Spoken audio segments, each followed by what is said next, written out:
Warahmatullahi wabarakatuh. Om Swastiastu, Namo Buddhaya, salam kebajikan untuk kita semua. Saya Mas Syah Badawi dari Fakultas Ilmu Komunikasi dengan NPM 7025210113. Di sini saya akan menjelaskan atau mempresentasikan soal komunikasi melalui lisan ketika visual berbicara lebih dari kata. Dan pendahuluan, kita membaca desain setiap hari. Logo di layar ponsel, warna pada kemasan makanan, tata letak, aplikasi yang kita buka setiap pagi, semua itu adalah pesan visual yang kita terima tanpa sadar, jauh sebelum ada satu kata pun yang terbaca.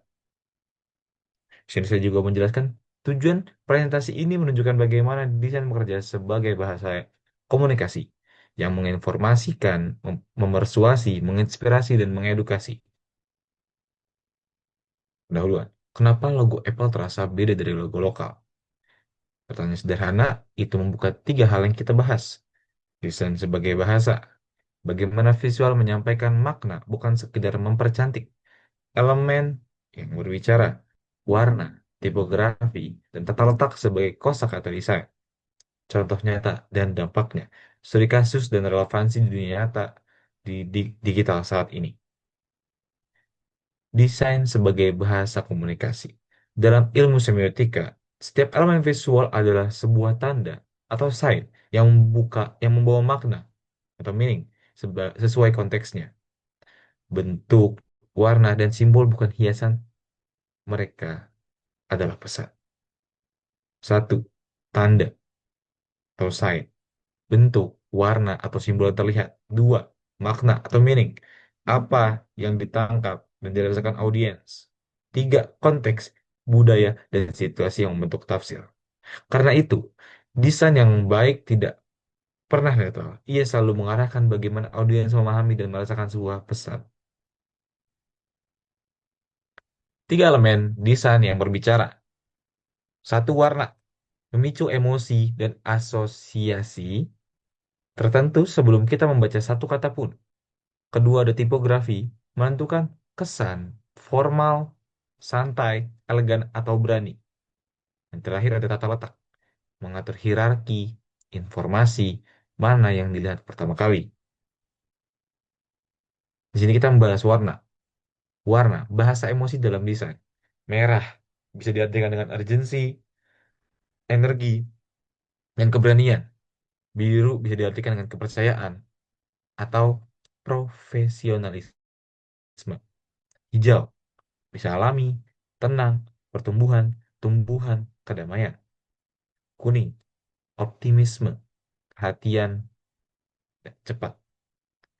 Studi kasus, banyak merek besar mengubah lo- warna logonya saat ingin mengubah citra. Misalnya dari kesan kaku menjadi lebih hangat dan ramah tanpa mengubah satu kata pun dalam nama mereknya.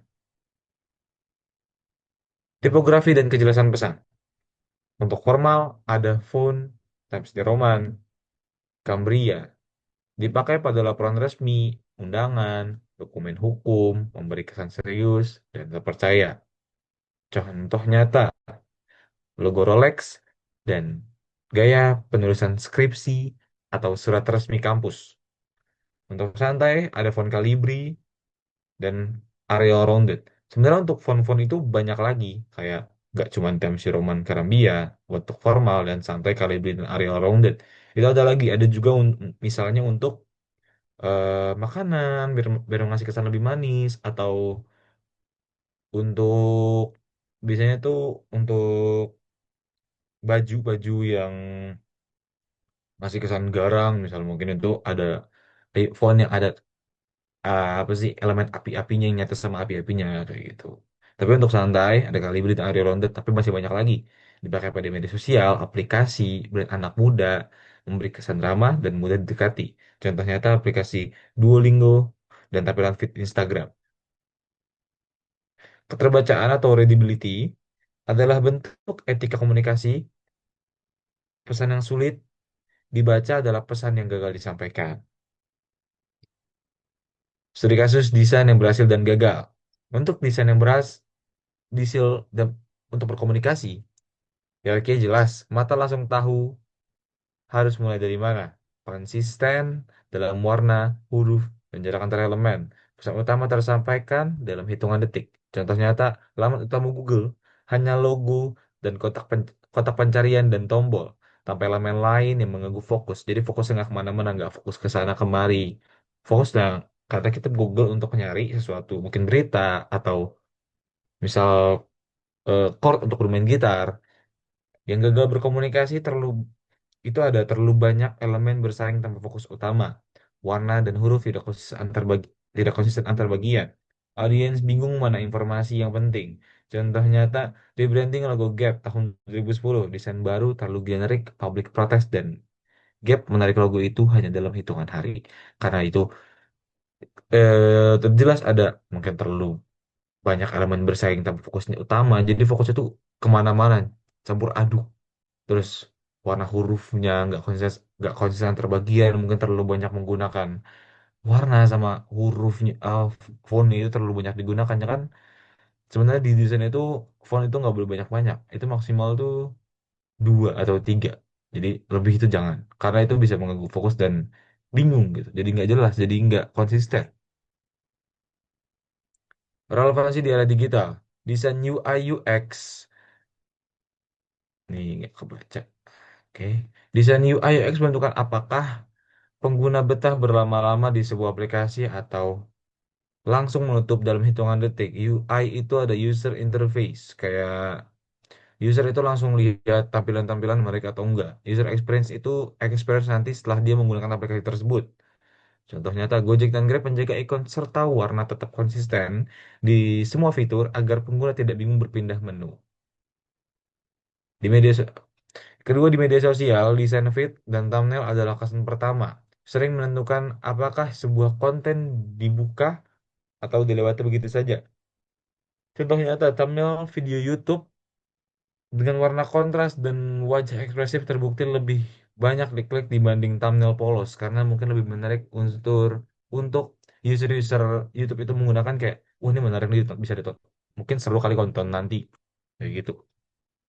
Personal branding pun kini adalah soal desain dari foto dari foto profil hingga palet warna konten semuanya membentuk bagaimana kita dibaca orang lain secara digital. Rangkuman dari semuanya, desain adalah bahasa. Setiap elemen visual membawa makna dan mengarahkan tafsir audiens. Warna, huruf, tata letak, tiga kosakata utama yang menentukan bagaimana pesan diterima. Berlaku di dunia digital. Dari aplikasi hingga personal branding, desain adalah kesan pertama. Desain yang baik adalah komunikasi yang jujur dan jelas. Coba perhatikan desain di sekitarmu hari ini. Bacalah warna, huruf, dan tata letaknya. Semua sedang berkomunikasi denganmu. Saya Ahmad Pas, saya Ahmad Pasnya Badawi. Sekian, terima kasih. Dadah semuanya. Wait, fuck you. Belum